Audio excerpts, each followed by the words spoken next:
Sebelum teman-teman membangun channel YouTube, alangkah baiknya kalian pikir-pikir dulu kira-kira jenis konten apa yang bakal kalian bikin. Karena tidak semua jenis konten itu bisa kita monetisasi. Nah, jadi biar hasil kerja keras kalian itu tidak sia-sia, berikut ini saya akan coba spill beberapa jenis konten yang tidak akan bisa dimonetisasi. Dan informasi kali ini itu saya dapatin dari beberapa sumber, ada dari YouTube langsung, ada dari website, dan juga dari pengalaman teman-teman yang lainnya. Konten yang pertama yaitu adalah konten reupload. Nah, kalau ini sudah jelas lah ya, konten reupload itu biasanya susah banget untuk kita monetisasi. Konten reupload itu maksudnya kayak gimana sih Bang? Jadi konten reupload itu maksudnya adalah misalkan ya, kita ngambil video dari channel lain, habis itu kita upload ulang ke channel kita. Atau bisa juga kita ngambil video dari channel lain, habis itu videonya kita potong-potong, lalu kita gabungin menjadi video baru. Nah, ini bisa dibilang masih masuk kategori konten reupload juga. Dan biasanya untuk konten reupload itu bakal dapat teguran konten digunakan ulang. Nah, konten reupload ini sebenarnya masih bisa aman juga selagi pemilik channel itu tidak ngeklaim videonya. Nah, jadi kalau misalkan ada orang lain gitu ya yang reupload video kita, itu biasanya informasinya bakal tampil di halaman cover yang ada di YouTube Studio.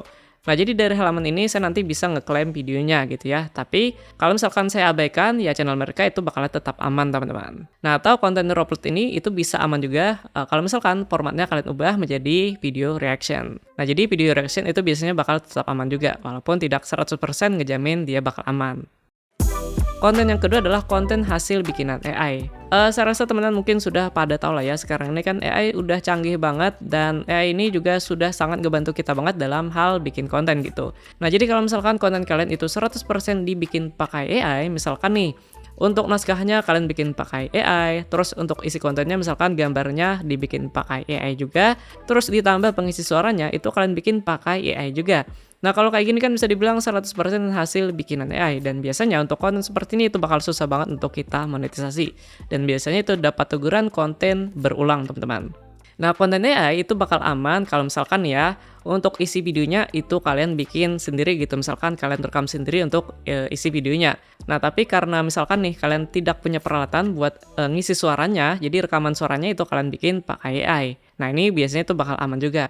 Atau bisa juga nih untuk isi videonya itu kalian bikin pakai AI, tapi untuk rekaman suaranya itu kalian rekam sendiri. Nah, jadi kalau ini kan 100% tidak bikinan AI, dan biasanya kalau seperti ini itu juga bakal tetap aman, teman-teman. Ya, jadi pada intinya kalau misalkan kebanyakan isi videonya itu kalian bikin pakai AI, itu biasanya bakal susah banget untuk kita monetisasi.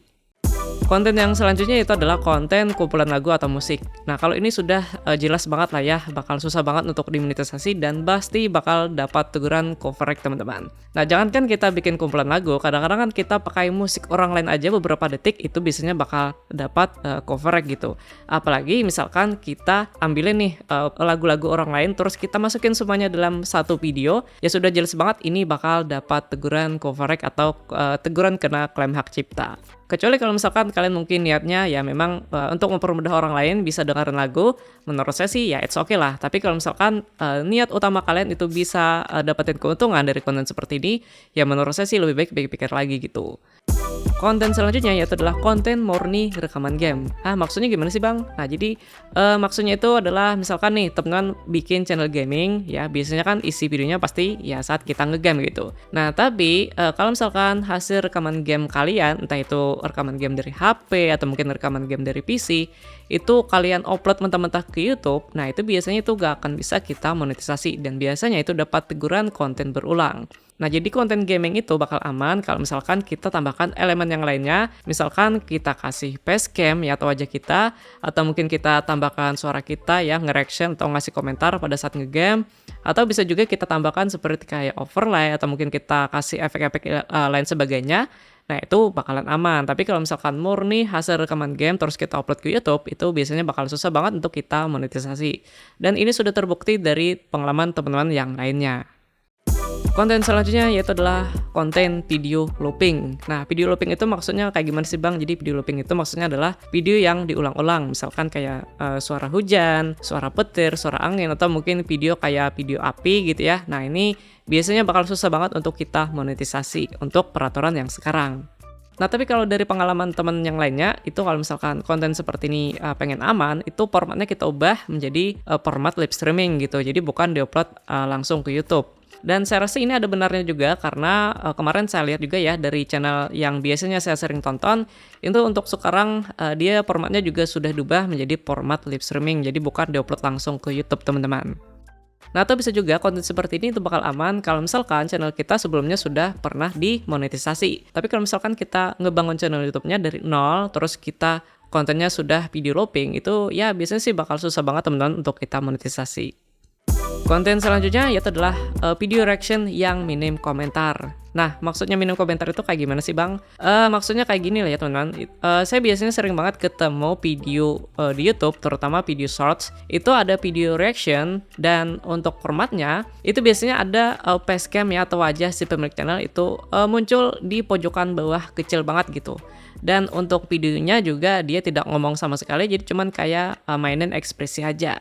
Nah, jadi kalau konten seperti ini itu bisa dibilang adalah konten yang minim komentar. Jadi memang tidak ada komentar apapun. Nah, kalau konten seperti ini itu biasanya bakal susah juga untuk kita monetisasi dan dapat teguran konten berulang, teman-teman. Ya, jadi kalau misalkan teman-teman pengen bikin video reaction, jadi bikinlah video reaction seperti pada umumnya. Ya, jadi di situ ada video yang kita react, ditambah di situ juga ada facecam kita tampil, dan di situ kita reaction atau kita kasih komentar dari isi videonya. Jadi bukan cuman kayak ngasih ekspresi doang, tapi tidak ada komentar sama sekali.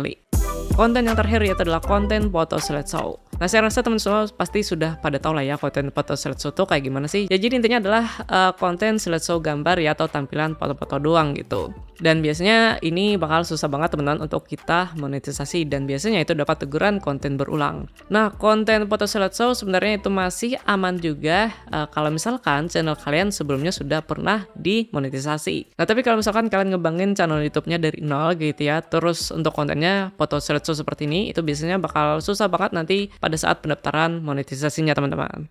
So, itulah beberapa jenis konten yang tidak akan bisa kita monetisasi, atau pengajuan monetisasinya itu bakalan susah banget. Nah, kenapa konten-konten seperti tadi itu tidak bisa dimonetisasi? Nah, kalau dari informasi yang saya baca, sebenarnya dari pihak YouTube itu tidak pernah mempermasalahkan kita upload konten apapun. Bahkan YouTube sendiri kan dulu pernah punya tagline broadcast yourself. Nah, jadi yang mempermasalahkan itu justru dari para pengiklan ya, atau orang-orang yang menaruh iklannya di video YouTube ini.